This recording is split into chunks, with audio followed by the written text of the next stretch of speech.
Hello, everyone. Welcome back to the Asian Football Show.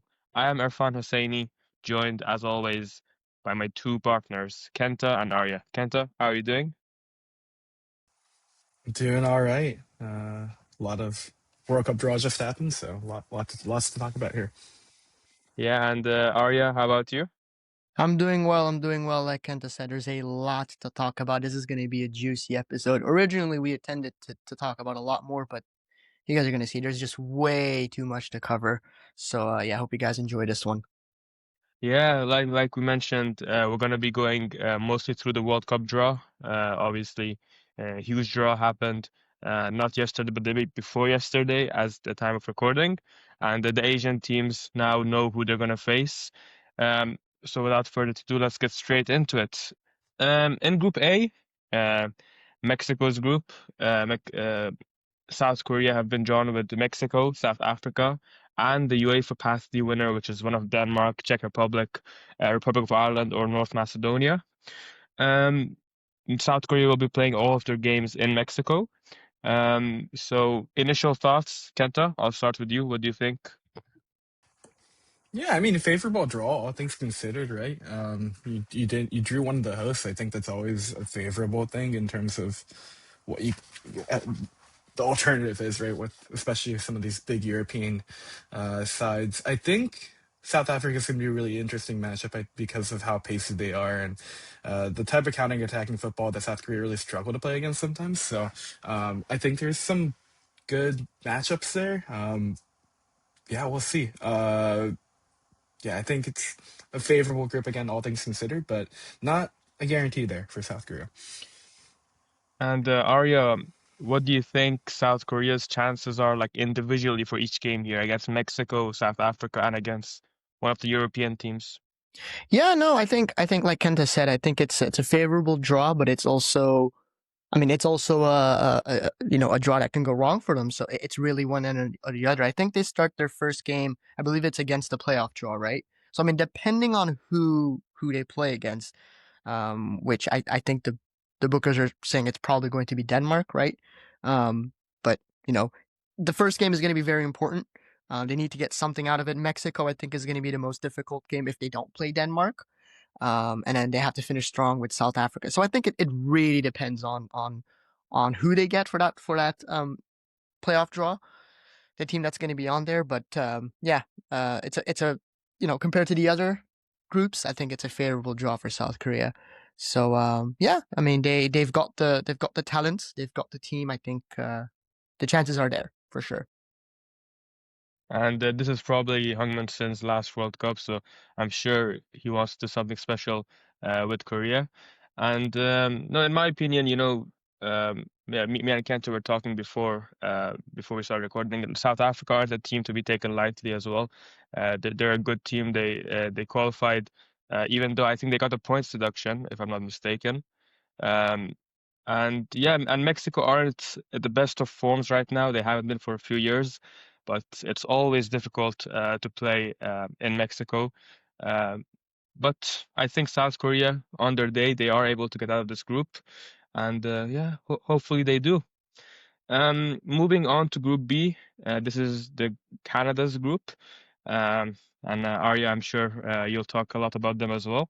Mm. So this group includes Qatar, Switzerland, and the UEFA Path A winner, which is predicted to be Italy, but could be Wales, Bosnia, or Northern Ireland.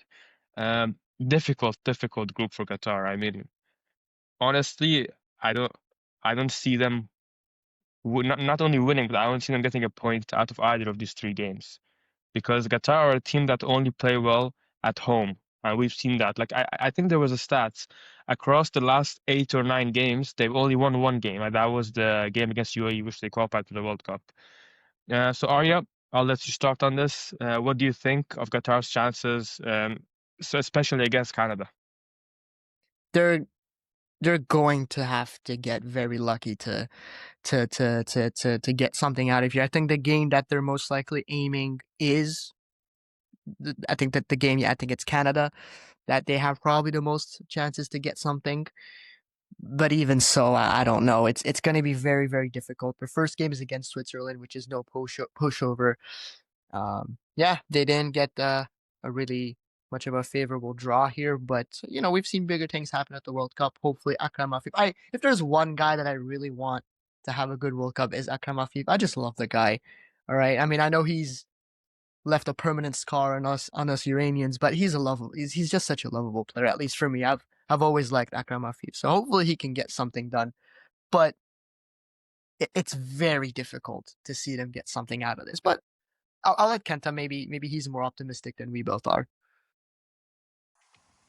Yeah, I mean, again, like drawing a host is better than drawing another pot one team, I think. Hmm. And Canada is going to be a favorable matchup in that sense. But at the end of the day, I don't think there is there was a draw on the table where you're looking at Qatar and you're saying they're going to finish top two.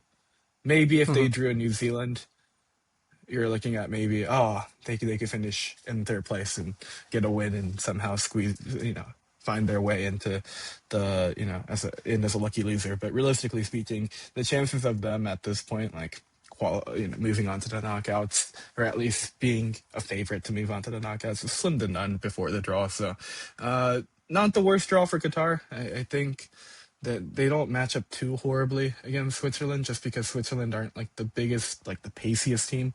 And I think like Qatar's backline has been so unbelievably poor post Asian Cup. Like they were great at the Asian Cup, but that was so long ago and they've been horrible since. So yeah, I just don't see them like breaking down that Swiss backline. Like I don't think they get past Colville, realistically speaking. Unless And unless like Italy somehow don't make it, and you've got like a I don't know Northern Ireland, Wales, or Bosnia, then they can also maybe get something. But even then, I think it would be very difficult. nah, they Um, get run through by Wales. I like because it's yeah no. we'll see. I, I'm not too optimistic about this I Qatar side, mean, just in general. yeah, I Mm. agree with you. I mean, I'm looking at Canada's preparation. I mean, they beat Romania 3-0, they beat Wales 1-0, which is interesting because they could actually face Wales at the World Cup now as well. And then a draw with Colombia and Ecuador, a win against Venezuela. Like they've had good preparation. But the thing with Canadian And football is they're fun. Canada's a nation that they can have such a shit game all of a sudden, and that's the problem with Canadian football. I'm sure I don't know if there's any Canadians watching this, but I mean, listen, I've been watching this team. I don't talk much about Canadian football, which I should be talking more about Canadian soccer. But I mean, if you've seen them at the Gold Cup, especially, like it's just they're such a weird oh team yeah, to yeah, watch they drove sometimes. Curacao at the World Cup. Like don't get me wrong, they're a very good team, and they are probably one of the favorites to get out of this group. But I don't know, man. Like, don't be surprised if they somehow drop a massive, massive stinker in one of these games. Not necessarily against Qatar, but in general. But yeah, I'm feeling optimistic as a Canadian myself. I think it's a good draw for Canada. But this is not what this podcast is on about. So let's move on. Yeah, and just my final thoughts. I think if Qatar are to somehow, let's say, finish third in the group ahead of Canada, I think that they would still be one of the worst third place teams. But hopefully they do qualify. Of course, we want the best for all AFC nations.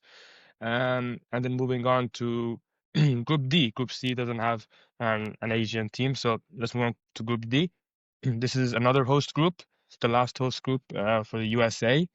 And then Australia are here in this group with Paraguay, the US, and the UEFA Path C winner, which is either one of Turkey, Slovakia, Kosovo, or Romania. And as of now, I think the favorite is probably Turkey. They've been playing well. But no, I think this is a favorable draw for Australia, and I'm sure that you guys will agree. Um, so coming back to you, Kenta, as you live in the US as well, what do you think Australia's chances are for making the knockouts? I think it's tough. I don't they this USA team. They recently just played Paraguay in like November during a friendly. They played Australia in October. I don't know what Mauricio Pochettino is cooking with these friendlies, but both teams that are in this group, they've already played. So maybe that's a kind of a glimpse. I know USA eventually won, but Australia was able to hang in there for that match. with a couple of their key players also not playing. So we'll see what that match looks like. In terms of chance creation, Australia were actually able to create chances because, USA are very attacking minded right now with Pochettino and that back three system, and when they play with those wing backs, right, it's very aggressive attacking football, and I think that kind of plays into Australia's uh, tactics at times. But at the same time, like Australia just haven't been the greatest defensive side that we've seen. Like even during qualification, they were kind of leaky at the back. So I have my concerns there. But yeah, if you're Australia, you didn't draw a team that has like a big name clinical number 9, and I think that was the thing you wanted to avoid at all costs. Like USA, like Balogun is a great 9, but he's not, on the same caliber as, a lot of these Mehdi nations. Taremi. And sure. And Paraguay is the same thing, right? They kind of rely on a lot of their like incredible wing talents, whether it's Almiron, if it's Julio Enciso, and that can be wildly inconsistent, especially if they're shooting a lot from outside the box and trying to create from, these low XG chances. They're great players, but goal creation can be a bit inconsistent sometimes, and that can be favorable for Australia. So we'll see what that looks like. But yeah, certainly a favorable draw, all things considered, for Australia. Yeah, Australia. I mean, they made the knockouts of the last World Cup in Qatar, and I didn't expect them to do so. So fair play to them. They actually played well last time out, only losing narrowly to Argentina, the eventual champions. So hopefully they can run up that great form. Popovic's boys. We need them to show up. Raise the AFC's flag at the world stage and prove that we are to be taken seriously. Because I've been seeing a lot of predictions and a lot of people are underestimating the Asian sides. So yeah. I mean, again, it's always like that, though, isn't it? I mean, think usually the only Asian teams that are always consistently taken seriously are Japan and South Korea. So that's just always been a Yeah. thing. Yeah. Um, Group E again, no Asian team. Moving on to Group F, and this is where I'll be coming back to you, Kenta. Japan are in this group alongside the Netherlands, the UEFA Path B winner, as well as Tunisia. So the UEFA Path B winner, all actually pretty decent sides. Ukraine, Poland, Albania, Sweden. I think maybe the worst side there is Sweden because they've been on a very, very bad run of form. I know they have good players. But I think they're struggling with their coach and the manager as well. I think Graham Potter took over from what I last saw. But yeah, not a bad group. I mean, two UEFA sides. That's never good to have. Two European teams in your group. But Kenta, let me know, what do you think? Yeah, I mean, it's not bad. I think Tunisia might cause Japan some problems. We've seen it in the past. I think they played a friendly back in 2022. I think it was before the World Cup, so it would have been like the summer of 2022, in like Japan's annual Kirin Challenge Cup.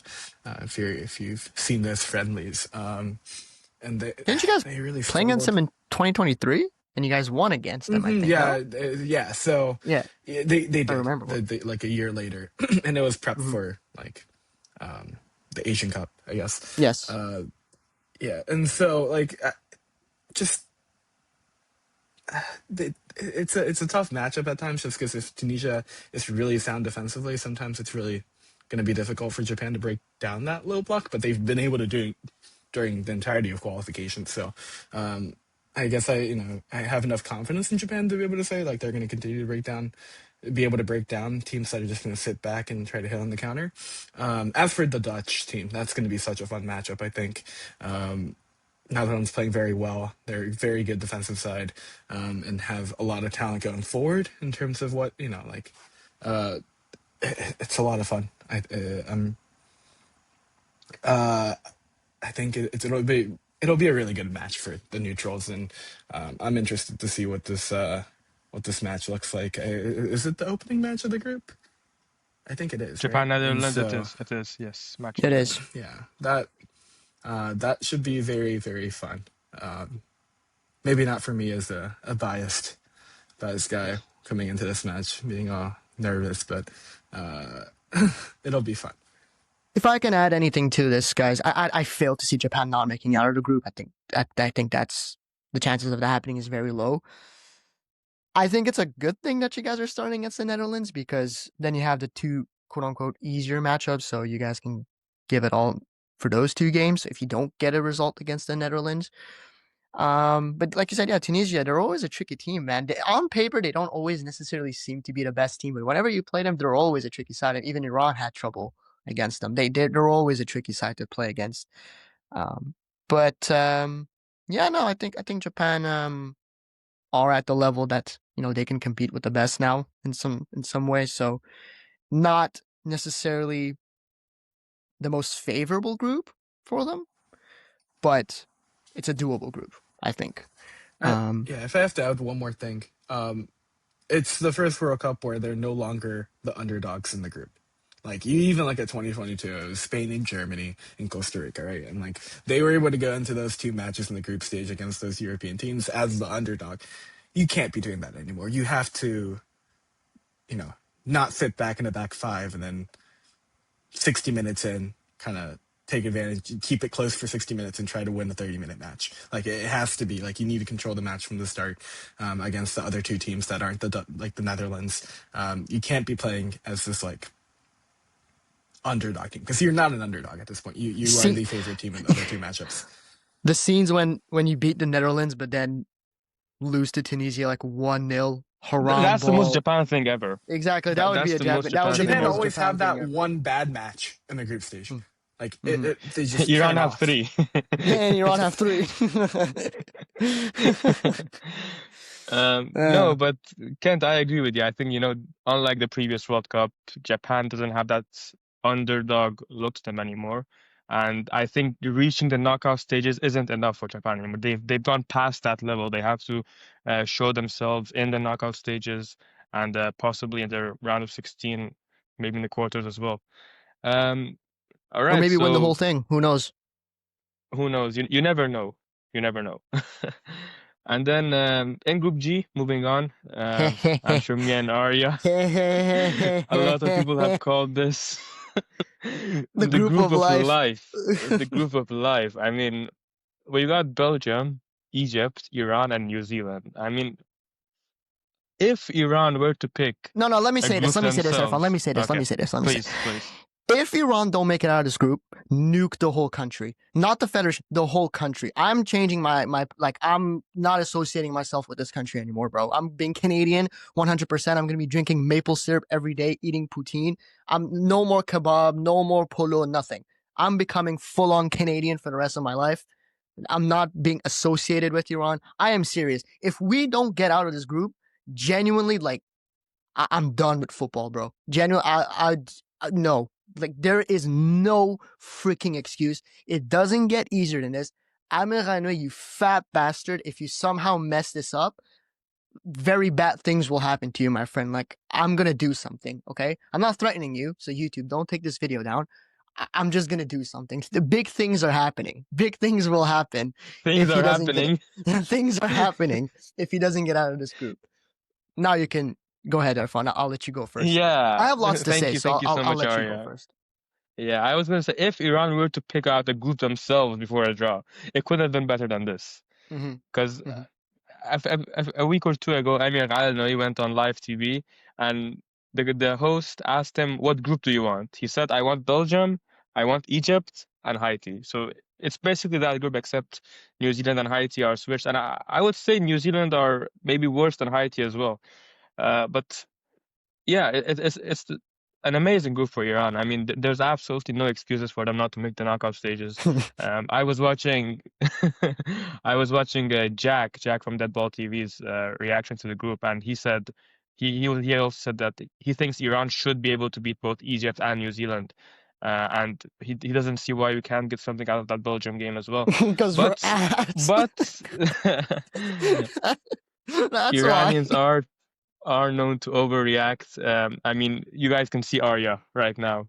One day he's like, yeah, it's done, we're finished. And then next day he's like, bring on Brazil, bring on England. Listen. To add to that comment, I think I tweeted a few days ago, I'm like, before the draw, I'm like, hey, so what are you guys thinking about the draw? How are you guys feeling? And everyone was like, yeah, like, we have hope. Like, we're pretty confident. And I'm like, you know what, bro? I've seen it all, bro. We're winning the whole thing. Give us anyone. Give us Brazil, Argentina. We're going to win it all, bro. No. But in Put us all in that seriousness, group of Italy, Argentina, and what else? Scotland?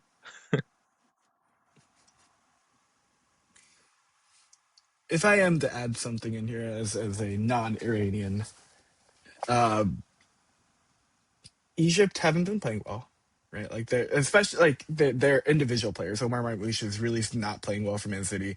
Mo Salah, obviously his situation at Liverpool has not been great, and so like I'm going into this wondering what their form, like individual form, is going to have an effect. We'll see how they play in AFCON because that's coming up very soon. But in general, like that's kind of concerning for this Egyptian side because like when your top players aren't like performing well at club level, it's gonna naturally there's a realistic chance it has an effect on how the national team performs.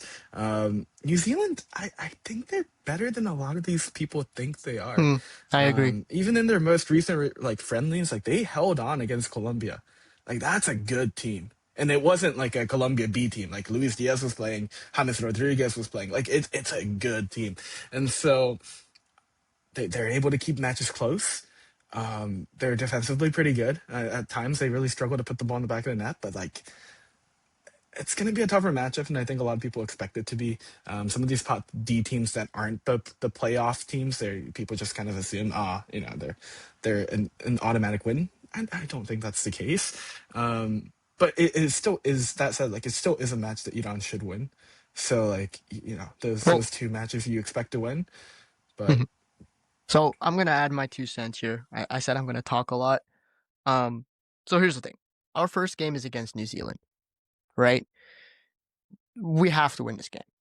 There's no draw, no nothing. We have to win this game. I don't care what it is. We have to win this game. If we win it, it gets off the pressure against Egypt. It gets off the pressure against, we're playing Belgium after.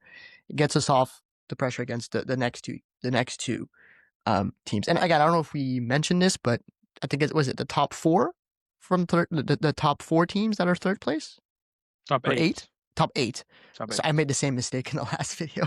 Yeah, top eight. So chances are, if you win one game, chances are you would have enough. I mean, if things get very unlucky, but chances are you're going to make it out of group stage. So, but then that comes with its own problems. We dove, Erfan and I dove deeper in Cheyenne video, which I don't know if it's going to come before this or after this, where like we said, a lot of people, especially on social media, a lot of Iranians are like, "Oh, hey, this is a favorable job." The thing that I have here is like, have you guys forgotten how shit we are as a national team? Have you guys like, just because we got a favorable draw doesn't erase the 2 losses we had against Uzbekistan? Doesn't erase the draw we had against Tajikistan where we blew a 2-0 lead. Like, have people forgotten that we're not a good national side? I don't care that we've got the favorable draw. The same way we're thinking about, like, Kenta was saying Egypt aren't great, New Zealand aren't great, and blah blah blah. The same way we're looking at these teams, they are looking at us as well. Iran isn't good right now. We're not in form. So I think it's just gonna be who's better on that day, which is probably not going to be us, knowing Iran, right?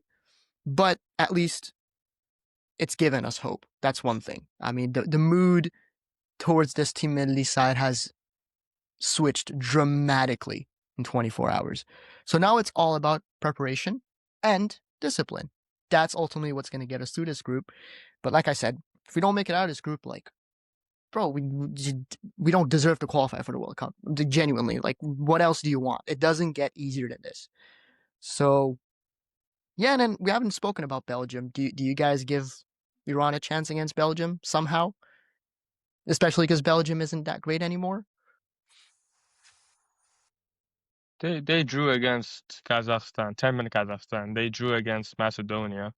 I think the Macedonia game was at home as well. Belgium, it's not the 2018 team anymore. It's not the 2017 team anymore. Players have aged. Of course, they still have good players like Jeremy Doku. De Bruyne is still doing well in Italy. Courtois, of course, fantastic goalkeeper.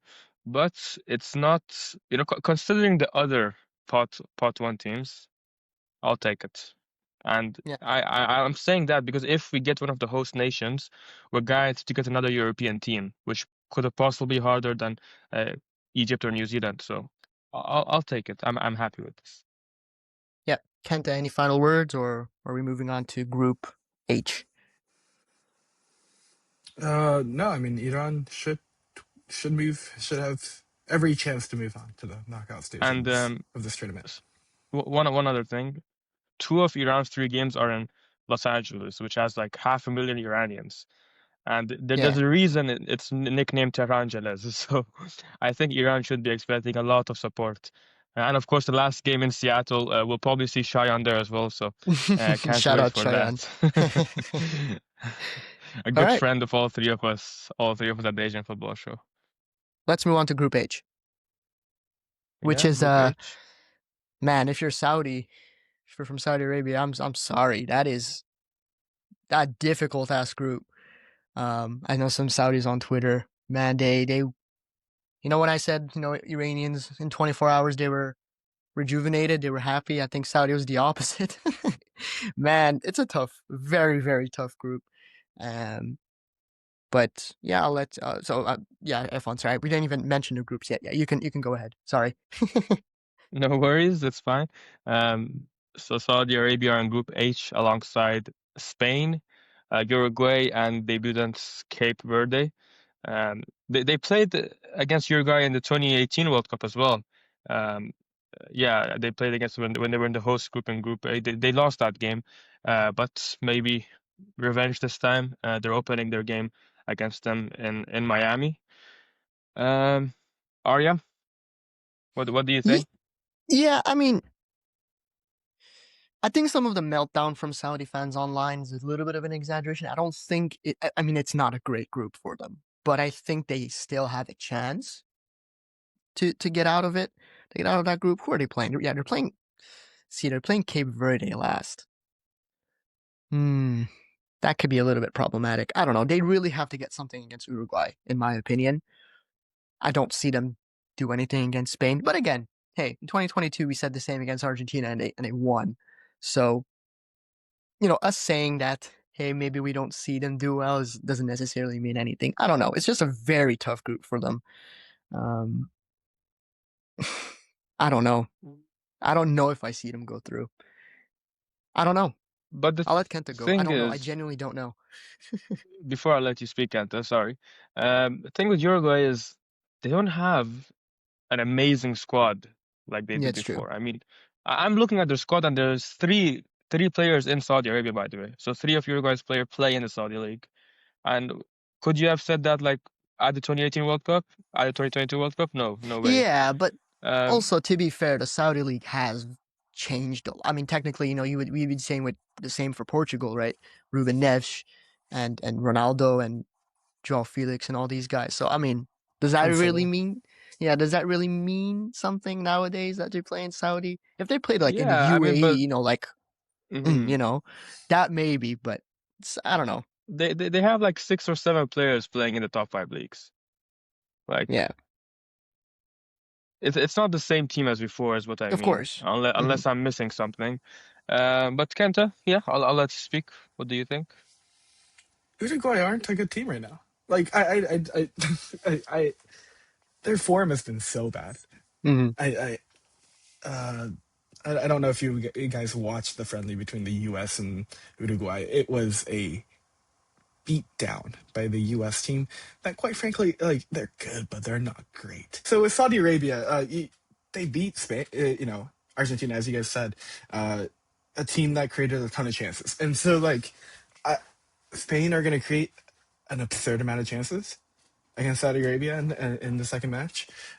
But like maybe there's some of that magic still left over from 2022 in Qatar, and I think they, with how poorly this Uruguayan side has been playing, and then like I think there's a chance they get a result there if you can win against Uruguay or Cape Verde and draw the other match. Then I think 4 points is enough to move on to the knockouts. So I think there's some hope if we're looking at this in an optimistic, lens. But if we're looking at this very realistically, I don't have that much optimism for this Saudi Arabian side to move on to the knockouts. But especially because they didn't play well in qualification, and so I just haven't seen enough there to instill confidence. But hey, crazier has happened. I I get it. I think it is a hard group, but I'm actually very optimistic towards the Saudi side. I get it. Yeah, they played badly in qualifiers. They had to go through round four. But I think that was mostly because of how late Herb Renard came back, how late they changed coaches, which again, I believe it should have been done after the Asian Cup. But I think this team, as a group of players, I think they're better compared to the 2022 edition. They've got a lot of younger players, and Musab Jawair, Abu Shamat, and all these players who are playing with the main team in the Arab Cup right now. Um, and of course, this is Salem's World Cup, last World Cup as well. And he is a very good player. He's a great player. Um, I'm sure he wants to do something that he'll be remembered by. And Cape Verde again, they're not a bad team as well, but I think they are beatable for the Saudi side. Um, I, I think they can make it out of this group as one of the better third place teams. Maybe even as second place, because Uruguay again, like you said, Kenta, they're not a good team. They're not. Um, Anything you guys want to add, or should we move on Can to I the can I actual can group I of death? can I Yeah, introduce Group I? of course. Yes, please, Like, Arya. let's just make it sweet and short. So Group I is France, Senegal, Norway. Casually three just amazing teams, and then one of Bolivia, Suriname, or Suriname, I'm not sure how you pronounce it, and Iraq. The only reason why we're covering this is because Iraq might qualify. So let me just say it. Even if they qualify, they're fucked. To put it short and sweet, they're fucked. Any Asian team bar Japan would have probably been fucked in that group. So, I mean, that's just Oh my God, that's a difficult group. ridiculously unlucky. I feel bad, genuinely. Like, I can't imagine. Like, oh my God. I can't imagine, like, what that's even gonna look like. If you're Iraqi, man, I'm sorry. Genuinely, I'm sorry. It's tough. Um, like, I can't even be like, oh, at least one of these teams aren't playing well or they're not on form. Like, they're all great teams, all in form. Like, what else do you want?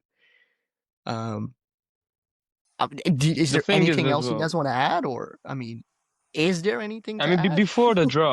before the draw, we knew that this playoff path would be drawn into a group with two European teams and Yeah, one African team because of all the, confederation restrictions. yeah. Um, but instead of Norway, maybe they could have gotten a Scotland, and maybe, yeah, and for instead of France, maybe a Belgium or any other better European side. But no, people were like, no, we're giving them the hardest group possible. We're not giving them a chance. You know what? We're gonna make it. We're gonna do something so that they wouldn't even want to qualify for the World Cup. And I've been going around social media and I've seen a lot of Iraqi fans joke around. There's like maybe it's best we don't even qualify. What's the point of going there? And but yeah, Kenta, what do you think of Iraq's chances if they do qualify? Assuming assuming they qualify, right? I think it's a great opportunity for them to play in three different continents or countries. My apologies. They're going to play in Mexico for the qualification in the playoffs. Confederation, I think, is in the very historic Club de Futbol de Monterrey stadium with like the mountains in the back. Like we've all seen that photo, right? It's plastered everywhere. That's going to be a gorgeous stadium to play in. Then they play in the U.S. For their like their first two matches, right? I think they played Gillette, which is not a big fan of teams playing in American football NFL stadiums, but that's just the gist of how a lot of these matches are going to be in terms of just because of capacity Both restrictions against stadiums Norway. they play in at the US or Yeah, American football stadiums, yeah. unfortunately, yeah. But regardless, and then they play at Lincoln Financial, which Philly's an awesome place to go. It's such a big sports city, and then they get to go to Toronto and play at BMO. So like, I think there's a lot. there's a lot of cool Kenta, opportunities for can I be real Iraqi with you, side bro? Can I to be real with perform you? in three different how many people are going to be able to say I got to play in three different countries for World Cup qualification in the World Cup in the span of like 4 months. Not a No, lot of people get to say that. So and if you're a player, you're listen. probably getting paid to do that too. So like, cool memento.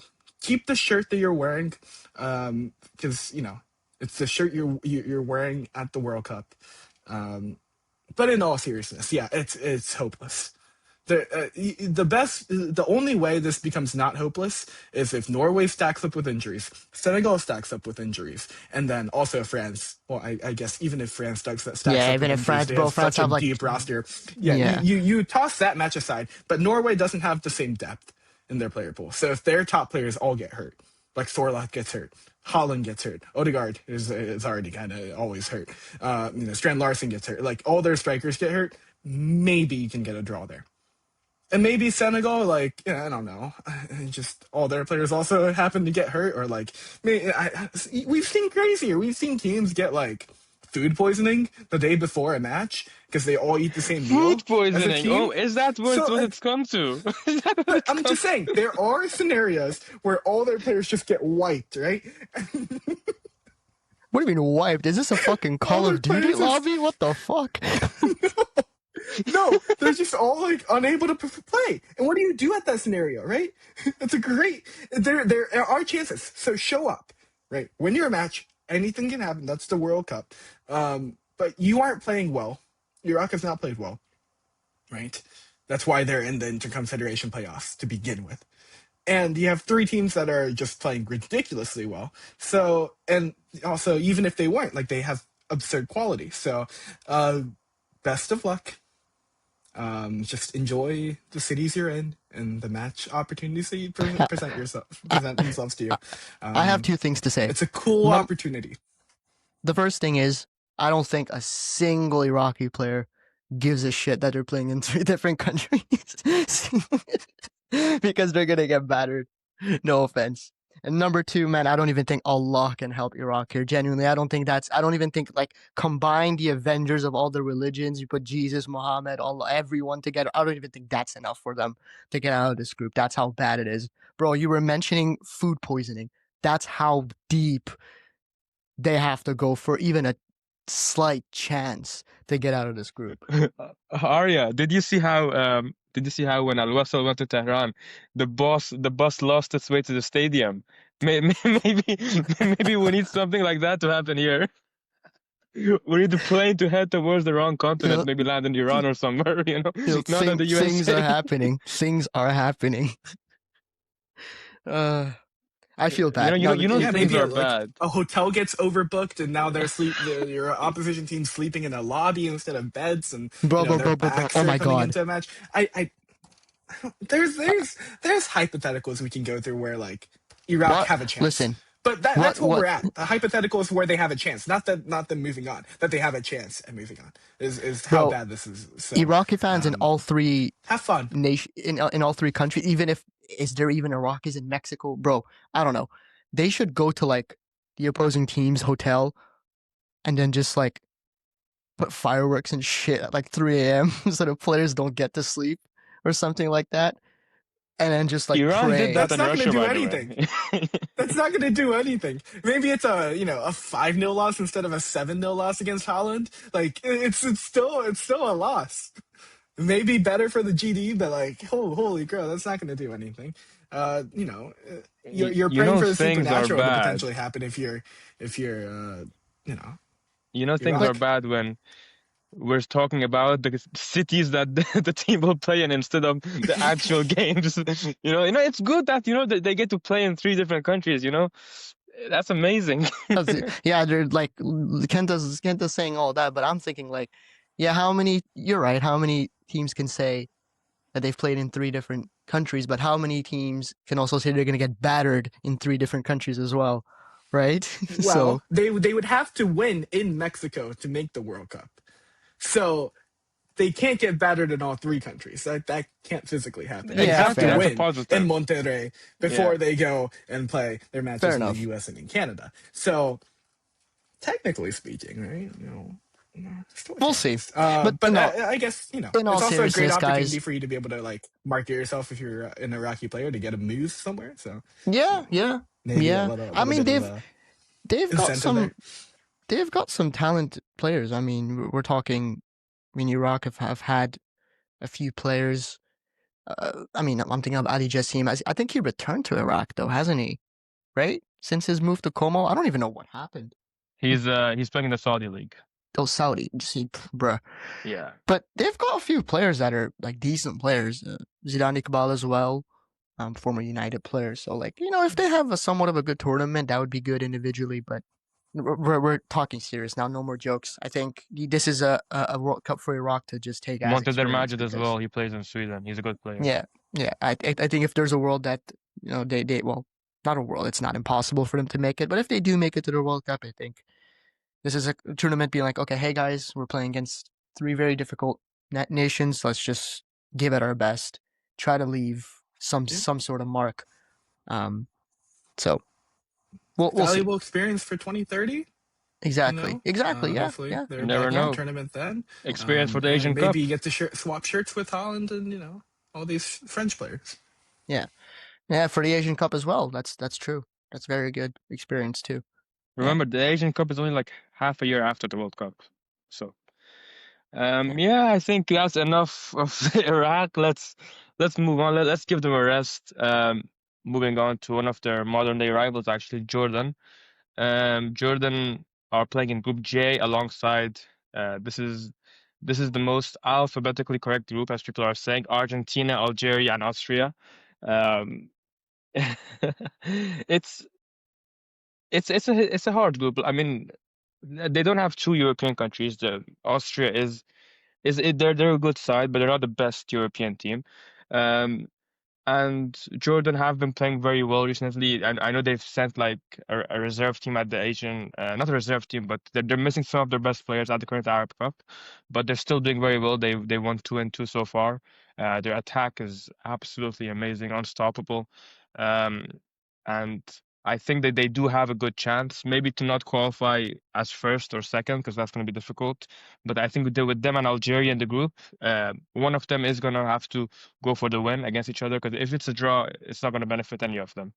And I have a lot of hope for them, and I think they have a better chance than Iraq, at least, in my opinion. I think it's not an impossible group for them. I know I've seen some Jordanians having a breakdown. I don't think it's impossible for them. I think they have a chance. My only problem is like I'm thinking of like Musa Al Tomari as an example. I mean, he hasn't had the best seasons. I don't know. He's very out of form. He's considered to be Jordan's best player. Certainly isn't. I guess that would go to Al Naimat, I think. So I don't know. They need their best players to be on top form. So is anyone worried about maybe some of these players, or am I the only one thinking like, what can they offer to this Jordanian team? No, I get it. I mean, he isn't on the best of forms, but there are some players who just turn up for their nation. And I think Musa could be one of them, but they still have amazing attacking power. I mean, Ali Olwan, he has an Al-Namat, like you mentioned. Um, Even there are, I think, some newer players who are coming in from the Jordanian league. I Yeah, think Kenta. matchup wise, these teams are brutal. I said this was like probably close to the worst draw Jordan could have gotten, in my opinion. I'll explain why. Argentina is just brutal because they're going to create a ton of chances. They can they have players on their team, particularly with obviously Lionel Messi, where like they can create out of nothing, and so that's ideally not good. Even if they don't have like the big physical number nine, Algeria. I mean, we talk about a team there with like they're so good in set pieces, and Jordan is like so bad at defending set pieces, and that's really not a combination of two things that you want to see. I don't like that matchup at all. Also, like they have a lot of big, like physical attackers that can play in the front line. Where like I just don't know how that Jordan backline is going to hold up. And in a similar way, like we look at this final match again, or this European matchup against Austria, and like Austria are probably one of the best high pressing teams in Europe, and Jordan don't do well against, or at least I haven't seen them play particularly well at all against a high press, and like I see it happening where like Jordan are gonna make a mistake at the back, and Austria are gonna just score, and maybe it's just a 1-0 loss because of that. Like I don't like the matchups from a tactical standpoint. I'm interested to see how how they come out and play Jordan, because like it's not exactly favorable in that sense. But like as of right now, like I don't have. I think I called this outside of Iraq like the worst, like the group of death for an Asian team, purely from the standpoint that like they don't match up well against any of the teams. And on paper, like Austria being the only European team is inherently not a bad thing to draw into, and you didn't like so like there are good things to come out of this on paper, but like if you look at the individual matchups, I don't like any of them for Jordan, and that's not exactly a great place to be heading into a World Cup. So maybe they'll change my mind after whatever friendlies they play in March. I don't know what if they have any scheduled yet or not, but as of right now, I have like very like little to not no confidence about the Jordanian group like team making it out of the group station. It's not what I want to say, but that's just how that's what I'm seeing right now based off of the potential matchups that are going to play out. I think what Jordan needs to do here is they need to get their points in their first two games. I think if avoid an heavy defeat against Austria, if you get the point, that's amazing. But try to avoid the heavy defeat. Somehow win against Algeria. Somehow win, like I said, they have great attacking power. Somehow win against Algeria, and again avoid a heavy defeat against Argentina, and hope that you're one of the best third place teams to advance to the next round. I think that's what a lot of Jordanians will be hoping for. And one of the other advantages they have is their first two games are both in Santa Clara in California, so they won't need to do any traveling in between. Maybe that will help them out. Um, but yeah, let's see. Are you anything to add before we move on? No, no, not really. Best of luck to them. All right, and then this is the final group we'll be covering. Group K, another debutant, Uzbekistan are in this group. They'll be playing against Portugal, Colombia, and the Intercontinental Playoff Path 1 winner, which is either DR Congo or Jamaica or New Caledonia. It's not going to be New Caledonia. It's going to be DR Congo or Jamaica. Um, so yeah, they play one game in Mexico, and they'll be playing two games in the USA. So a lot of traveling for them. They start off against Colombia, then play against Portugal, and then against the playoff winner. Arya, what do you think? Yeah, difficult group for them too. Um, I don't know.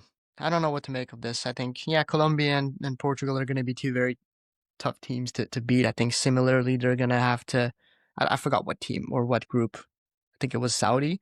Similar to Saudi, I think they're going to have to go all in in that game against either New Caledonia, Jamaica, or DR Congo, and hope that they're one of the best third teams spot. But you never know. Maybe they can get a draw against Colombia. I don't see them do anything against Portugal, but they need to get something. Definitely need to get something against that playoff spot for sure. And against Colombia too, I think they need to get something. It's not not an impossible group. It's not favorable, but I have faith in Uzbekistan. I think they can shock some people. Um, but again, They have the well, quality. exactly. Yeah, they do have the quality. I think, um, you know, try to avoid a heavy defeat to Portugal and go all in against Colombia and that playoff spot. So, yeah, Kenta, what do you think? Maybe you're slightly more optimistic. I don't know. I don't know. It's Colombia's very a really tough difficult. matchup. It's very difficult group. I don't think they match up well with their wingers. Luis Diaz, if James Rodriguez decides to play as a winger in that match, I don't like how that opening matchup. And I was really hoping Uzbekistan didn't play Portugal as the second match, and that's exactly how it's happened. I don't know if this is just me, but I think Portugal play better without Cristiano Ronaldo as the starting nine. And I think there's a world where like if they would have played Portugal in the opening match, they would have had Ronaldo as a nine, and maybe Ronaldo gets some rest in the second match, depending on how the first and third match. Like I think there's a higher chance that someone like Gonzalo Ramos plays a big role in the second match, and that scares me considering how well some other strikers have done against Uzbekistan. Kafkaf, Mehdi Taremi, right? Like he's been great against them in the like a million matchups that those two teams have had in the last 4 months. It's just every time. But yeah, as a whole, like Uzbekistan, like I think they have a chance, but it's just a really tough draw. And I think they get bullied by Portugal's midfield, and it's going to be a real tough test against those wide wing players, I guess is the best way to describe it, with Colombia. Even someone like Daniel Munoz, right, like as a fullback for for Colombia is going to be, with those overlapping runs in that system, is going to be absurdly tough to defend. So we'll see how it goes, but yeah, it's a tough draw. Okay, so that's all for Asian teams at the World Cup. Before we move on, I have a question for you guys. So we've got 8 qualified teams for the World Cup from Asia, possibly 9 if Iraq don't make it. How many of those teams do you think are going to make the knockouts? So give me a number from 1 to 9. Arya? Let me see the groups one more time. I'll let Kenta go I'll first. go through them and then you can. Okay. Okay, I'll go Sure. from the groups and then you can tell me if they'll make it or not. So South Korea, they're in the host group with Mexico, South Africa, and the playoff D winner. I think they'll make it. Yeah, Yes. that's one. South Korea, yes. Kenta?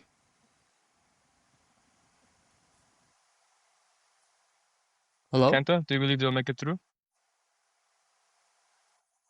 Did he just die? Yeah. Okay. Can you hear us, Kenta? Yeah, can you not hear me? Yeah, now we can hear you. Okay. I'll cut that part out. So I'll go again. Yeah. So South Korea in Group A, they're playing South Africa, Mexico, and a European playoff winner. Arya? Yes, I see them go through. Kenta? Yeah, I think so. Okay. I see them go through as well. Group B, Qatar. They're playing Switzerland, possibly Italy and Canada. Arya? It's tough. No. I don't think so. I would want them to go, but I don't think so. And Kenta? No. No. No, I don't know if there's a draw that I would say confidently that Qatar's And going to then in Group D, do you think Australia makes it through with USA, Paraguay, and possibly Turkey?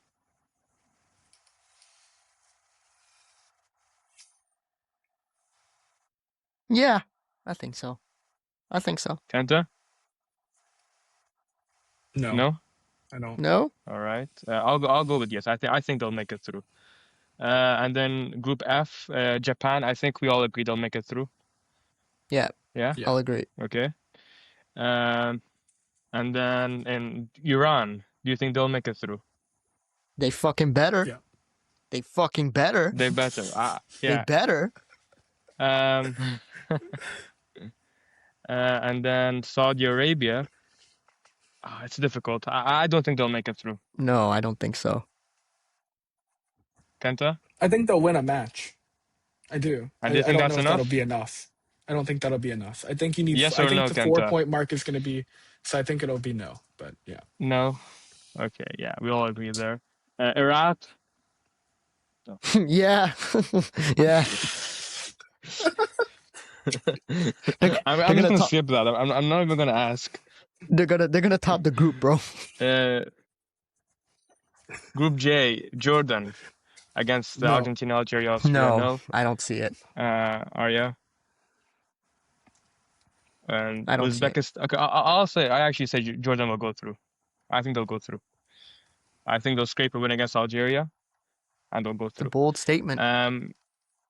Yeah. And Group K, Uzbekistan, Colombia, Congo, and Portugal. Love them to go through. I just don't see it. I think it'll, like Kenta said, I think Portugal and Colombia are going to be too much for them. Yeah. Kenta? I think No? they'll be a third place team, but no. All right, so we'll come back to these after the group stages, but here are our predictions as of now. So Arya believes 4 teams from Asia will qualify. Kenta believes 3 teams, and I believe 5 teams. So all different predictions, which is always good to see. Let's see. Imagine it'd be none. What if it's none? What if none make There's it? no Do we way. just There's no cancel the way. Like, entire show? there's no way Japan doesn't make it. Like, there's generally, if they don't make the group stage, that's a fucking failure, See, bro. now why would you say that? Why would you pick? And it's no, but it's the same for Iran too. If There's no okay, way listen, Iran Both, would guys. make it. I think both in Japan and Iran have a Yeah. lot to play. If they don't make it out of the group, it's genuinely an embarrassment if they don't make it. Genuinely, more so for Iran. If Iran don't make it out, it's a catastrophe, bro. If they don't make it, same for If I mean, 0 Asian nations make the knockouts, we're canceling the entire show. We're gonna delete our channel. We're gonna delete Arya's channel. All of okay, it. We're deleting whoa. everything. I If never agreed to no that, Asian bro. teams, What the and that's hell? confirmed. It's part of the contract. It's part of the contract. It's done. Yeah, Arya Um, pitched this idea earlier, so this yeah, is we've got a Just written wanna statement. Everything. Don't worry. want to tell you guys. I mean, we completely forgot to plug it in the beginning of the podcast, but yeah, big shout out to Mixa Drinks, our sponsor for the Asian Football Show. So I don't know if Erfan has Mixa Drinks with him right now, but yeah, Can you guys give me 1 minute? yeah, sure. Will you Go guys ahead, speak go for one ahead, minute if I go bring go it? ahead. Yeah, give me 1 second. Sure. Let's speak for a minute. So yeah, Kenta, how's life, man? How's life recently? It's going well, you know. MLS season came to a close. I know a lot of. I'll plug the other Asian teams that like had their season end. J League regular season ended. You know, a couple of teams from J League who qualified for ACL Elite, Kashima Mm-hmm. Antlers, Kashiwa Reysol. Not a third team because they have that half season, right? Because Japan's Oh making some yeah, I saw. like a Yeah, summer to that's summer instead of unfortunate a winter for to winter season. So the winner of that league's gonna it's brutal because yeah. you don't even qualify for ACL2 by finishing third. So Mm-hmm. Machida Zelvia, who won the Emperor's Cup, qualified for ACL2, which means, you know, finishing outside the top 2 this year meant nothing. Isn't that Crazy. crazy? Crazy. Finishing third in J League doesn't yield even like anything for these teams, which is brutal. Especially because like Kyoto-san had a very good season. Like they deserve to have a bit more than nothing. But Yeah. that's All true. The right. K League also had their season end, and I think Jeonbuk qualified for ACL Elite by winning K League. So a lot of stuff going on. I know like We'll end Gangwon. up talking more about It was these, a Gim right? For the live, later. because we're gonna have a live Yeah. show for either. It's gonna be a bit difficult. I don't know if I'm gonna be able to join, but we'll try our best. We're gonna have another live show. It was very We're still trying successful to. last year. Very successful last year. You guys loved it, so we're gonna run it back. And we're gonna talk about. I mean, everything we've talked about the year, in the year, or throughout the year. Geez, I can't speak English. My God. Yeah, we'll talk about it again, and we'll have a good time, hopefully. Yeah, and like promised, first of all, the vitamin C. Vitamin C. This is the main product. This is the best seller of Mixa, but I've also got something special today. I've got the pulp juice as well. The I mean, pineapple. This is the pineapple that looks flavor. really good. That looks Absolutely really good. fantastic. It's fantastic. Oh They all yeah. are. And the thing with this, unlike many other fruit juices, this is 50% pulp, so you can actually taste the fruit as well. It's amazing. Oh yeah. Yeah, It's get awesome. mixed Oh yeah. drinks. I'll be sure Look, to ship you guys some as well. Don't worry. Yeah, I'm trying to find a way to ship both of you guys some mixed drinks. Heck yeah. so Yeah. yeah, again, All thank you so right. much, Mix It Drinks, for the sponsor. Make sure to check them out. We'll obviously have their links down in the description if you guys are interested. And yeah, let's move on. Yeah. So moving on from the World Cup draw, that took a while. Uh, this is yeah, the AFC fifth round of qualifiers. Iraq beat the UAE 3-2 on aggregate. The first game in Abu Dhabi ended 1-1, and then Iraq won in Basra 2-1. Two fantastic games, and I mean fantastic crowds in both games as well. And you know, in the second game especially, over 60,000 Iraqis. Uh, it was amazing, and with all the drama, with UAE taking the lead, the Iraqis losing hope, and then just a few minutes after they scored a goal equalized, and then in the 90 plus 17th minute, Al Amari with a fantastic penalty to win them the game and move on to the next round. So yeah, what do you guys think about this tie, these two games? Arya? I mean, I think you've freaking said everything already. I think it's such an unfortunate way to go out for the UAE. Yeah, not there, man. Jeez, UAE fans were not happy with him, even though he had an assist in that game. It's just such a bad way to go out. I mean, He was pretty unlucky yeah, very as unlucky. well. Exactly. I mean, for it's like for a game like that of this caliber of world, like to qualify for or the next round of World Cup qualifiers or whatever playoff spot, whatever you want to call it. It's such a hard way to go out, man. Um, but both teams deserved to advance. But there's only one winner in that. But yeah, Amir Alamari, the Cracovia player, plays in Poland, had a fantastic game. He's the one scoring that penalty. Obviously, it's not easy to score. I mean, scoring a penalty is not easy in any game, but scoring a pen in the 90th plus 17th minute, where if everything is on the line, you got to be cool as hell to do that. So a big shout out to Amir Alamari. All that for them to possibly play France, Senegal, and and Norway at the World Cup. Yeah, just you gotta feel bad for the UAE, man. You really gotta feel bad for the UAE going out like that. Kenta? It's their fault bottling against Qatar. They shouldn't be here in the first place. They Yeah, should it's not be true. here. Kenta, yeah? Yeah, I mean, I guess the silver lining for UAE is the fact that you're not in the group, in the World Cup potentially with France and Senegal and Norway. As you said, like that's the silver lining there. Is like, well, at least it's not like Iraq is getting an easy group at the World Cup to potentially move on to the knockouts. It's a tough group for them. So, yeah, it's just it's a really, really two entertaining matches. I thought it was. I didn't think the pen was going to happen, so it was very shocking. It went to VAR, did it not? That pen? It did. Yeah. So Did. yeah. Horrible way to go out if you're UAE. In Iraq, hopefully you can carry some of that momentum into the Interconfederation playoff match But not to the World Cup in group March. stage.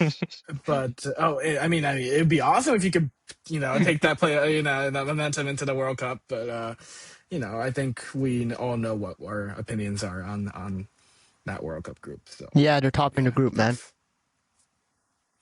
Can I speak about the UAE a bit? Because Sure. they have no one to blame but themselves. I mean, even from the third round, when they had that game against Uzbekistan and Abu Dhabi, if they actually won against Uzbekistan, they would have had a good chance of qualifying directly. But you know what? Uzbekistan are a good team. They played for the draw. They got the draw. They qualified. Fair enough. You go on to the next round. You're playing against Qatar and Oman.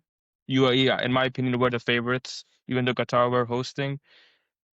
They played well against Oman. They came back. They got the win. You need a point against Qatar. And then horrible defending, horrible goalkeeping. I don't know how they conceded those two goals. And then again, in the fifth round, you know what? Okay, you're playing against Iraq. They had a million chances in the game in Abu Dhabi, and also even in Iraq, they had some chances to even extend their lead after 1-0, but they didn't. Yeah, this is disappointing. No one to blame but themselves. But yeah, happy for Iraq. They're gonna play against Bolivia and Suriname, and Intercontinental Playoff, and I think they have a good chance of making the World Cup. What do you guys think?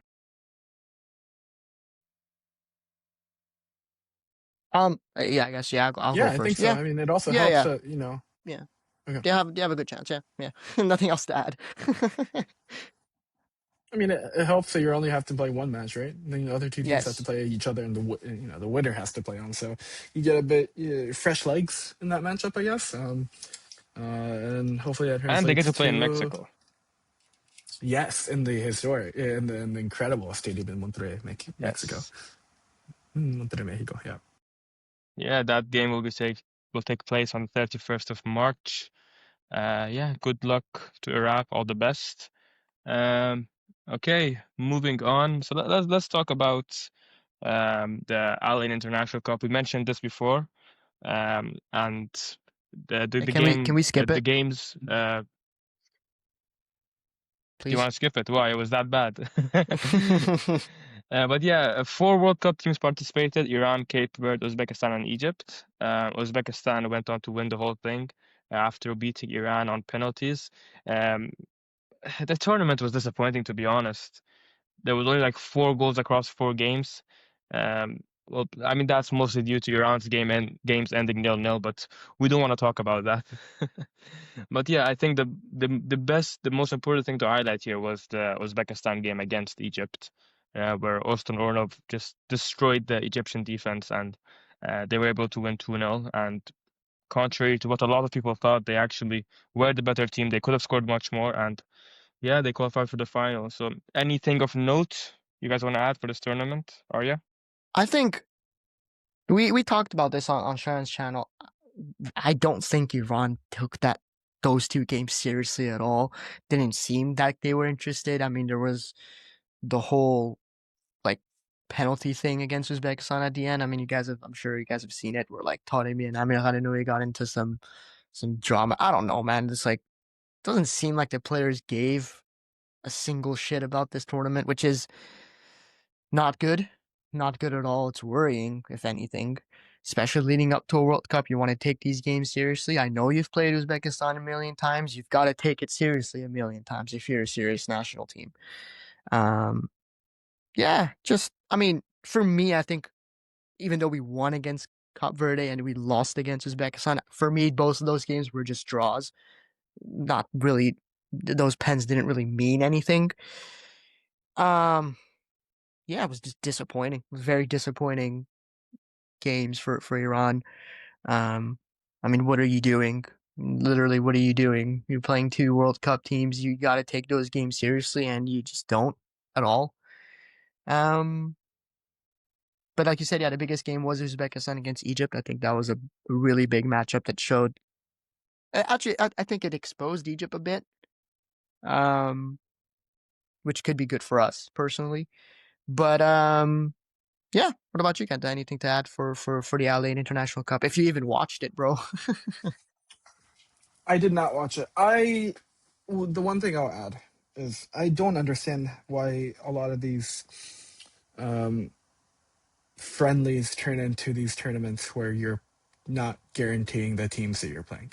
To me, that's just it's not productive. Play like just host four matches, and the two Asian teams play the two non-Asian teams. Iran does not need to play Uzbekistan again. That matchup One is one Exactly. unnecessary. million It's percent. redundant. 1,000,000 It's percent. not productive, right? That final was not productive for either team.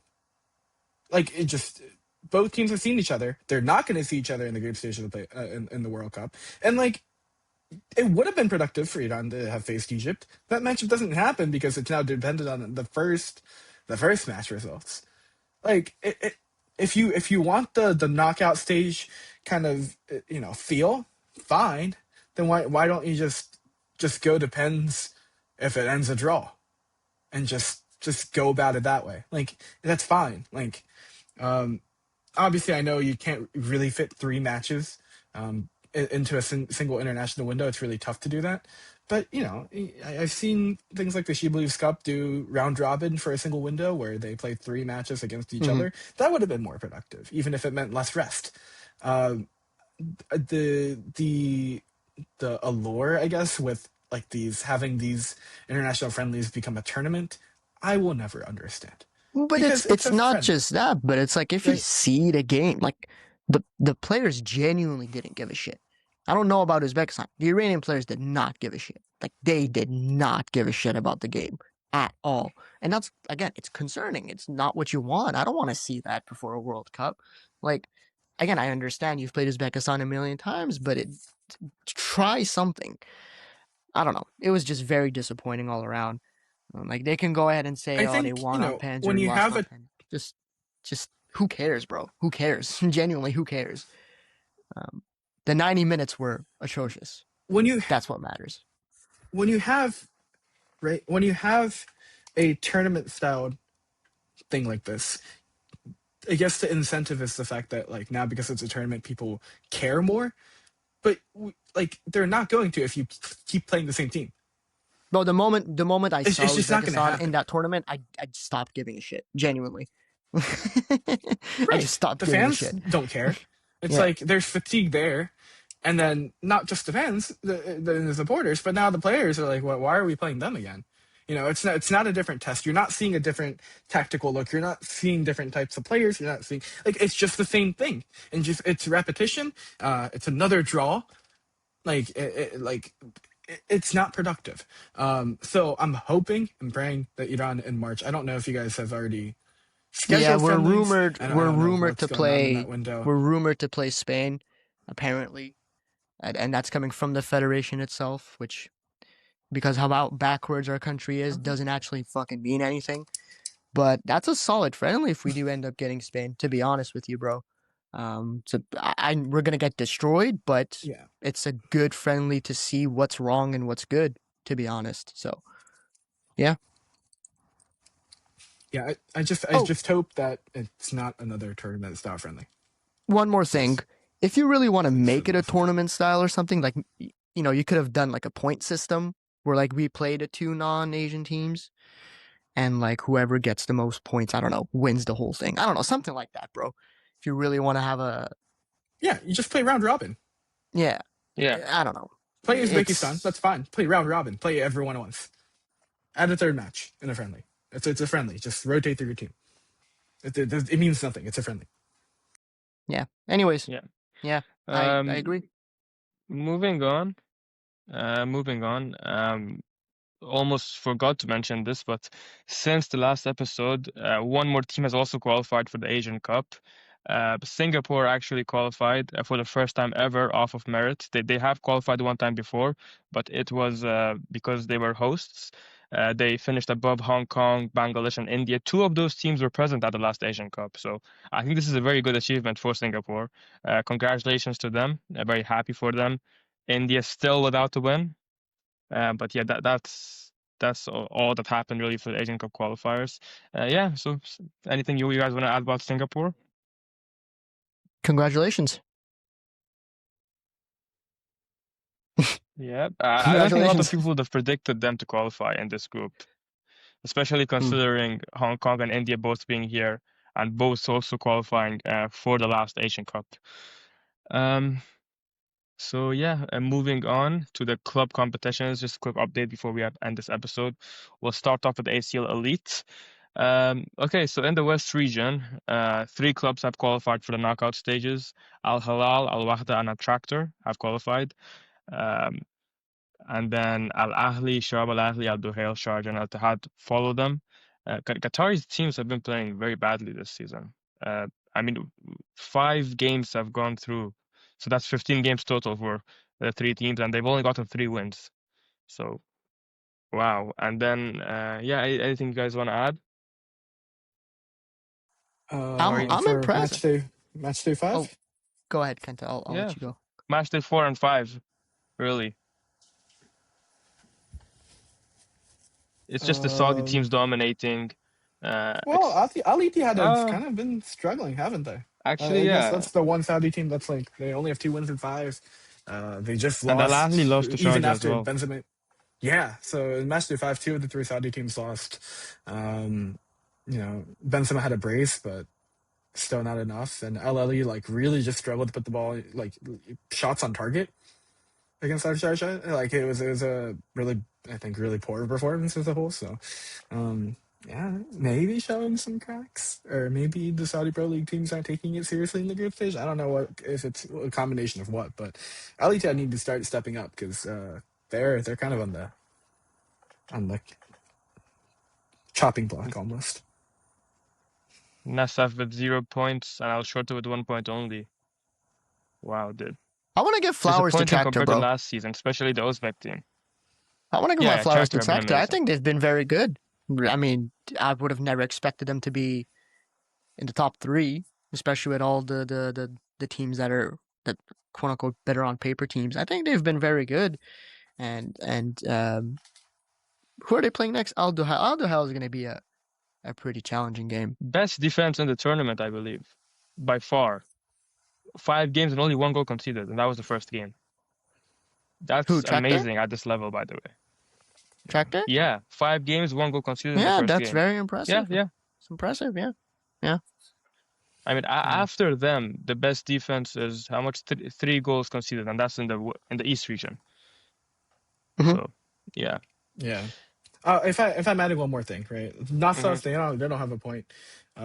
They're not qualified for any ACL competitions next season because I think they finished third in the Uzbekistan league. So like, would like to see them kind of throw all the chips on the table and kind of play a bit more aggressively. And you have nothing to lose at this point. So like, go out there. Maybe pull off a Kushki and like slap someone if you need to. Yeah, just make it entertaining for us, right? Like, yeah, I'd like to see them do a bit more because they've been scoring goals. They've just been conceding significantly more goals than they've been scoring. So, I'd like to see a bit more from them, especially because They've been scoring but conceding more. Man, that is the recipe for not having success. I'm also very disappointed in Al Sadd, bro. Al Sadd have been terrible. Yeah, you bet their fans are pretty sad. All right. Have a great night. I'm out, bro. That was terrible. That was the worst joke. That was terrible, man. That's worse than the Ulsan HD joke. Genuinely. It's worse than the Ulsan HD one. Come on, when we're talking ASU Elite, I have to pop up one of these jokes. Yeah, fair. Have you considered a career in stand-up comedy? Actually, yes. Yes, don't. I have. Yeah, just don't. Okay, bro, it would go poorly. Al Sadd are 4th in their league, and in the cup they're 19th. Holy shit! Bro, they've won. What is Akram Afif doing there? Does he only show up for the country or what? That's weird. They're underperforming like crazy. And Mancini is their coach too, isn't it?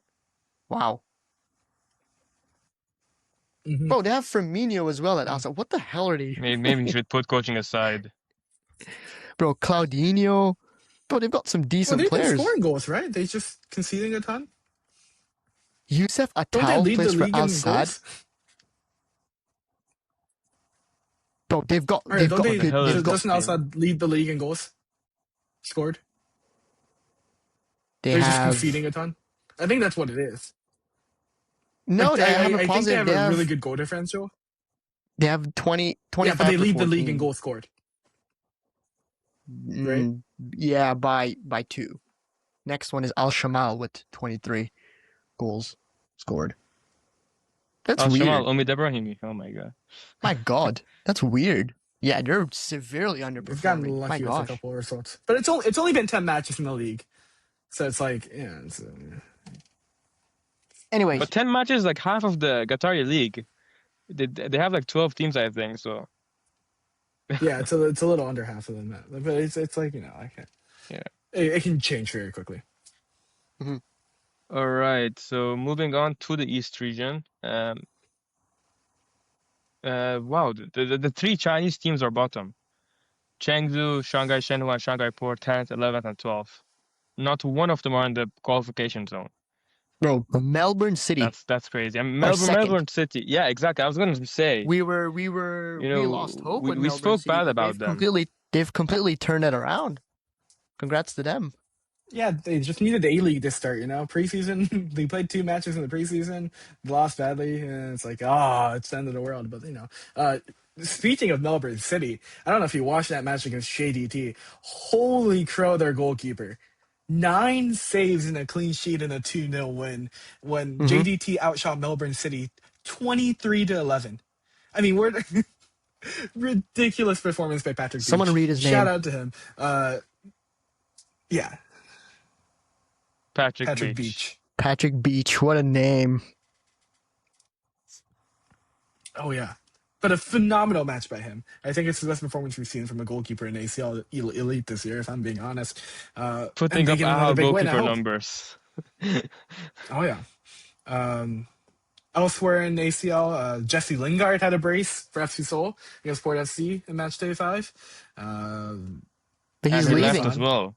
He's Or leaving, he's sadly. leaving. I think he's got Yeah. one more So game, right? Against Melbourne. it's his gift to the Korean side before he leaves, I guess, the brace. Yeah, he Yeah. has one more game against Melbourne. And I want to speak a bit more about Melbourne because after match day 2, I remember we were saying like, oh, Australian sides haven't gotten a win in these many days. After that, they went on to win 3 straight games in a row.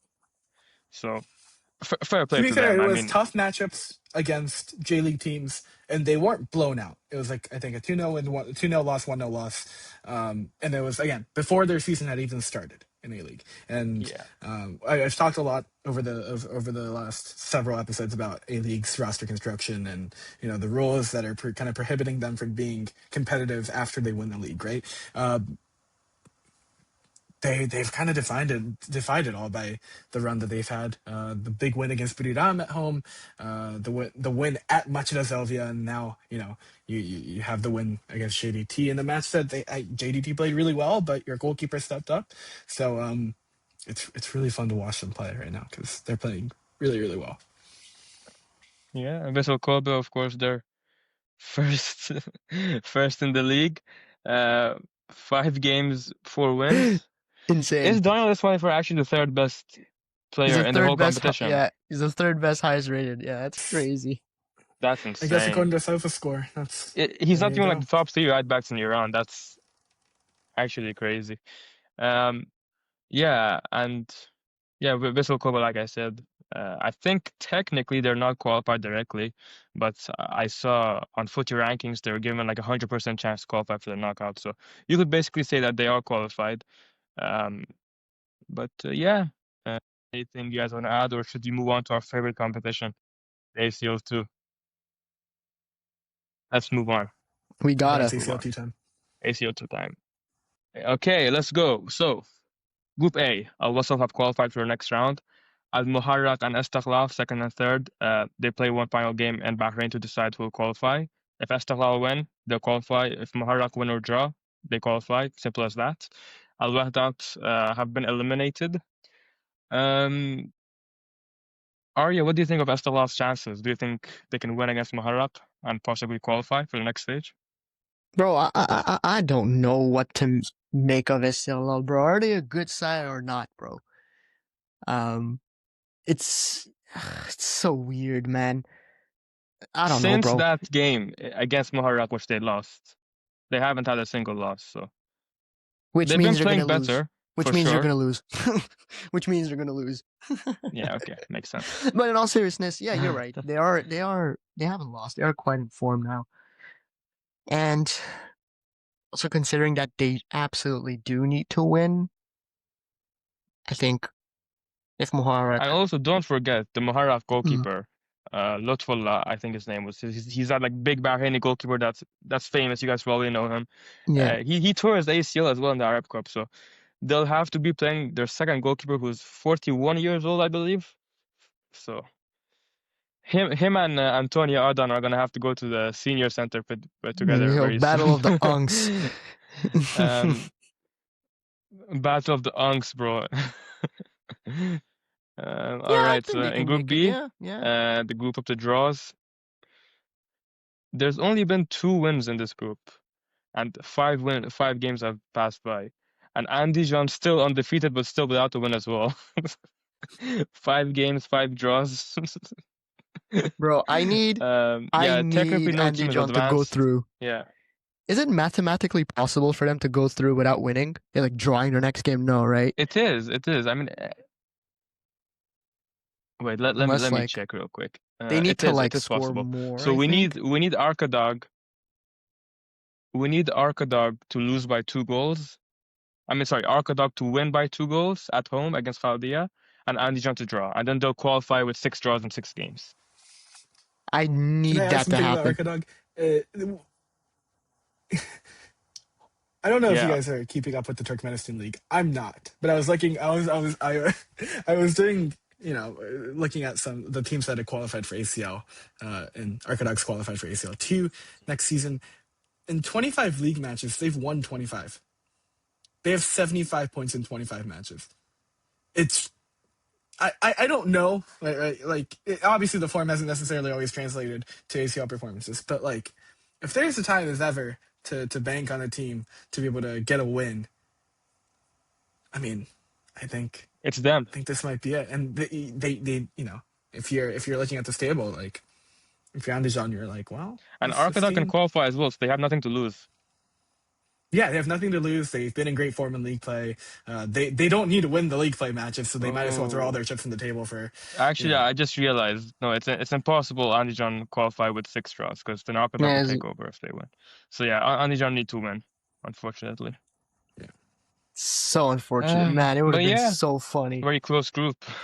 bro, bro. They scored one Group goal and C, conceded one. They scored one goal yeah, and conceded one. That's it.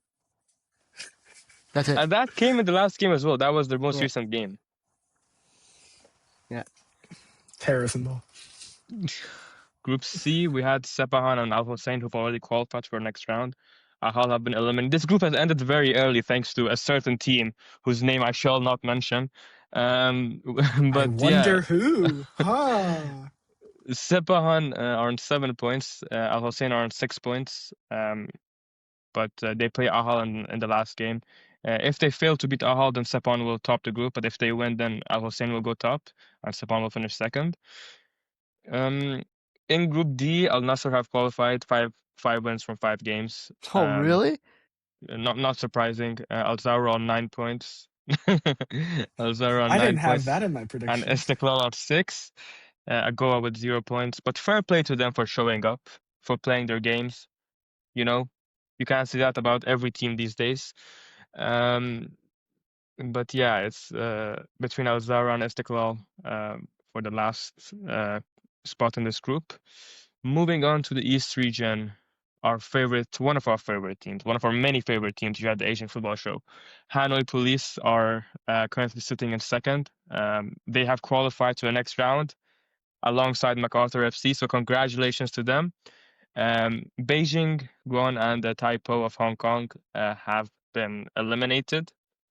But yeah, very, very happy for Hanoi Police. I'm sure you guys will agree with me. Arya, what do you think? Bro, it's one of the greatest teams of all time, alongside Immigration FC, just top team to watch. But I wanna talk a little bit about man, Chinese teams have been woeful, bro. What is going on? Even in the ACL elites, now here at the ACL too. Is there any Chinese Well, team like you going have up? no Chinese teams in the knockouts. That's No. crazy. Yeah. Yeah. And Yeah, also big up MacArthur as well. We've yeah, big bashed up MacArthur, the bro. Australian League a lot. Yeah, to all the Yeah, but MacArthurs out they've there in done the well. world, big up to you, man. I will. And I yeah. will add. Like, I guess it's more for ACL Elite than ACL Two, but like Chinese Super League ended. I don't know if these teams are gonna play worse now that the season's ended. Like not having domestic. I don't know if like not having domestic matches anymore helps or hurts the team, but like being at the end of the season, like being, I'm sure there's more minutes on your legs, so you're probably exhausted and haven't played more ACL matches. But yeah, Chinese leagues CSL teams have been just wildly disappointing in ACL competitions as a whole. So it's a shame for Guan. In Group F, Gamba Osaka have qualified, same as Al Nassr, 5 wins, 5 games. And then Eastern FC of Hong Kong are eliminated. The second place team will be either Ratchaburi or Namdin. Gamba Osaka, not surprising, let's be honest. Kenta, what do you make of them and the group stages so far? Yeah, I mean, I thought they played well, and that like shocker, right? They won 5 matches, and I'm like, oh, they played well. But yeah, no, I thought they were really defensively sound, and look with Gamba Osaka, like what's the best way to say this? Like they had a really not great season in league play. In J League, I think they finished right around mid-table. So to kind of have something to carry you through into 2026, especially with that shortened season, hopefully, they can gain form here. But Yeah, it was a great ACL 2 season, not great J League season for Gamba Osaka. And Arya, I don't. I mean, what is there to say that Kenta hasn't said? Like, there's genuinely nothing else that I can add. Um, Good on Gumbo Osaka for finishing first. Good job, guys. Ratchaburi as well. You guys are doing pretty well. Good job, I guys. think it was expected that we were going to have two dominant teams from the west and east side, and Yeah, they were these two teams. yeah. And I think if we were to make an early prediction, which I think we did, we would have probably had these two teams playing in the final. Um, Moving on, Group G, Bangkok United have already qualified from this group. Persib also on 10 points, but they've still not qualified. Um, and yeah, Persib have been doing very well. I've seen a lot of Indonesians happy with their performances. Um, and yeah, Lion City Sailors, last season's surprise team. Unfortunately, it's not looking very good. They might not make the next round, and Selangor already eliminated. Anything you guys want to add? Not really. I mean, Lions and Sailors play pairs, Selangor, right? So like they have the FIFA matchup going into the last match day here. So never say never. I know they need to kind of hope for uh, is it a Persib loss against Bangkok United?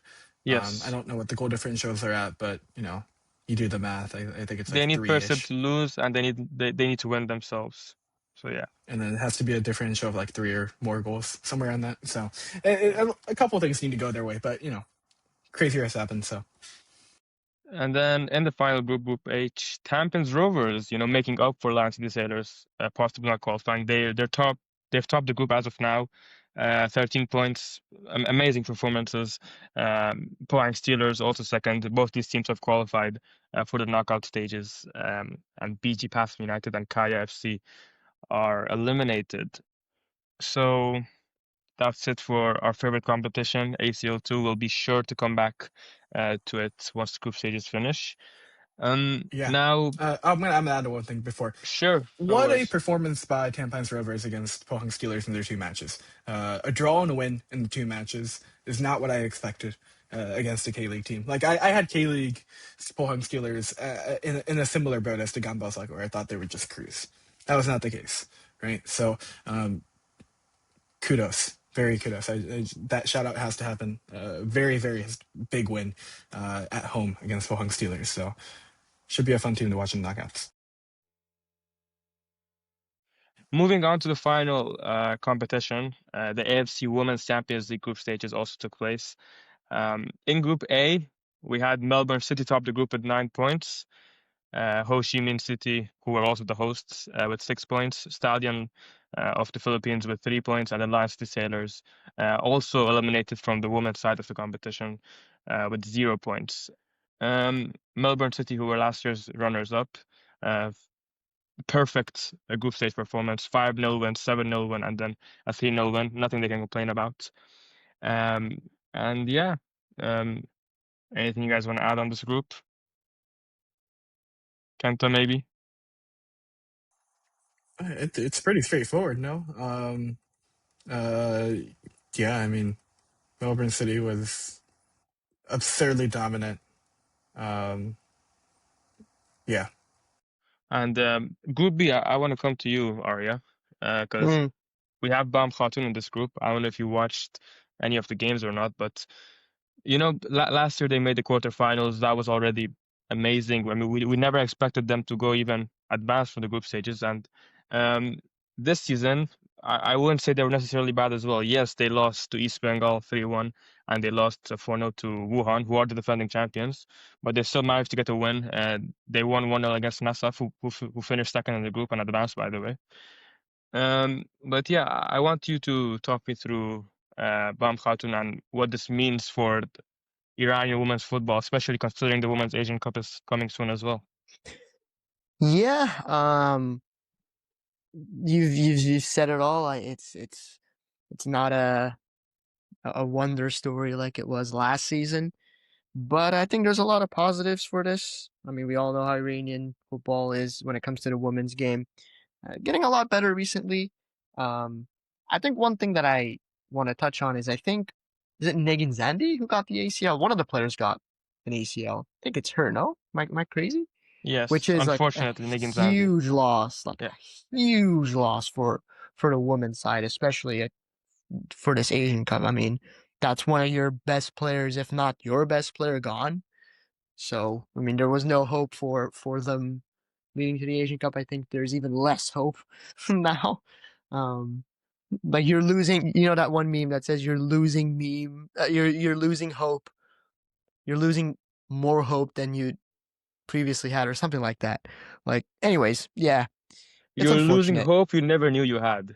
Exactly, that's the one. Yeah, sorry, I'm mixing up my words. Sorry, guys, it's getting We'll very need late here Sara for me. Didar to Sorry, that to was step pretty up. good too as well, but like, there's not much to say. It's just unfortunate, really.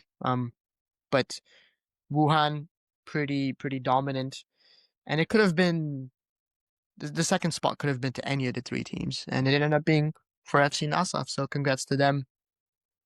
Yeah. Yeah, and then final group, Tokyo Verdy of Japan topped the group with 7 points.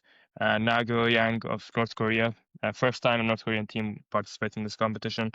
Um, they lost in their first game 4-0 to Verdy, but they did win the other two games 3-0 and qualified for the next round. And then Suwon FC also qualified as one of the better third place teams. ISPE of Myanmar eliminated. Kent, anything you want to mention about Tokyo Verdy? I mean, okay, so the Tokyo Verdy qualified for this competition by goal differential. They had the same amount of points as Inak Kobe in the groups, and so, or not in the groups, in the W League, right? The women's league in Japan. So, uh, it wasn't that convincing of a group for them. You know, a 1-0 win and a no draw out of 2 or 3 matches isn't entirely convincing. And with the track record that Japanese teams have, and like in Asian competitions as a whole, I mean, Verdi won the I guess the 2019 version of this competition back when it was before it was this big competition. It was like the The women's club pilot championship, I version, I guess is what believe. it's called. Yeah. Yeah. So like they have the pedigree, they have great alumni is not the right way to call it, but great players for the national team at this point, but they have not been convincing at all. So I'm hoping they kind of step it up. They haven't been that incredible in the league either, and domestically, like I think they're third in the league right now. So we'll see what they do in the knockouts. They'll go in as a seeded team, which is always favorable, but yeah, not as dominant as I kind of anticipated going into November. And so the teams qualified for the knockout stages. The draw will take place in January. Are the seeded teams are Melbourne City, Wuhan, Tokyo Verdy, and Nagoyang of North Korea. And the unseeded teams are Ho Chi Minh City, Nassaf, Suwon, and Stallion Laguna. So yeah, that's everything covered. This was one of our longest, if not the longest episode ever. But yeah, again, a lot to cover, especially with the World Cup draw. Thank you all so much for keeping up with us. Make sure to like and follow us on all platforms, Spotify, YouTube, Apple Podcast, doesn't matter. Make sure to check out our personal accounts on social media as well. We'll be active on there a lot, especially with the World Cup coming on. And see you guys next time. Goodbye.